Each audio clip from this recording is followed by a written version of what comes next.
বিরাট এলাকা জুড়ে বেকারি, অথচ স্বাস্থ্যবিধির কোনো তোয়াক্কাই নেই। কেক ও বিস্কুটে কি সুবাস ও মিষ্টি জাতীয় দ্রব্য দেওয়া হচ্ছে জানতে চাওয়ার পরই বেরোতে শুরু করে থলের বেড়াল।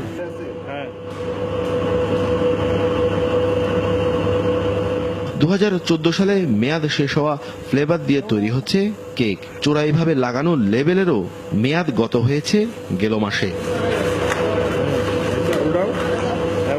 এমনকি কোটায় লাগানো প্রতিষ্ঠানের নামও ভুয়া। ঠিকানা অনুযায়ী গিয়ে দেখা গেল পুরো এলাকায় এ নামের কোনো প্রতিষ্ঠানই নেই।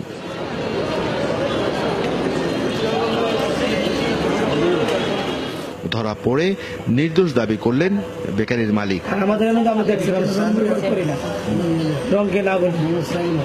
আমরা কোনো কেমিস্ট্রি ব্যবহার করতে রাজি না। এর চেয়েও খারাপ অবস্থা রাজধানীর বাসাবোয়। প্যাকেটের গায়ে মেয়াদ লেগে গেছে 3 দিন পরে। গেল 13 ডিসেম্বর ভ্রাম্যমাণ আদালত এখানে অভিযান করার সময় দেখতে পায় এমন অবস্থা। আজকে 13 তারিখ 16 তারিখে ডেট দিয়ে দেওয়া আছে। এই অদ্ভুত জিনিস। রাজধানীর উত্তরা প্রশাসনিক কাঠামো এক পাশে হওয়ায় এখানকার বেকারিগুলো চলছে নিজেদের মতো। নেই স্বাস্থ্যসম্মত পরিবেশ, সংরক্ষণের ব্যবস্থাও। নোংরা স্যাঁতস্যাঁতে পরিবেশে চলছে কেক তৈরি।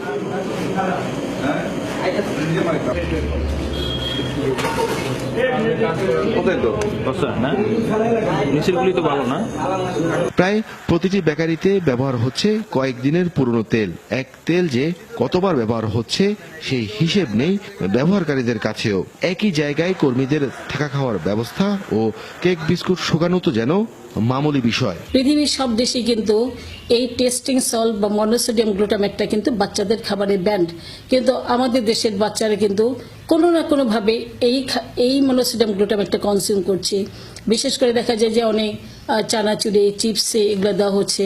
অধিকাংশ ক্ষেত্রেই ডেট এক্সপায়ারি গুলা বা মাত্র কয়েকদিন আছে সেগুলো নিয়ে আসে দেশে, আইনে তারপরে তারা আবার রিপ্যাকিং করিয়া কিংবা এই কাগজের উপরে অন্য একটা কাগজ লাগাইয়া তারা কিন্তু এইগুলা বিক্রি করতেছে।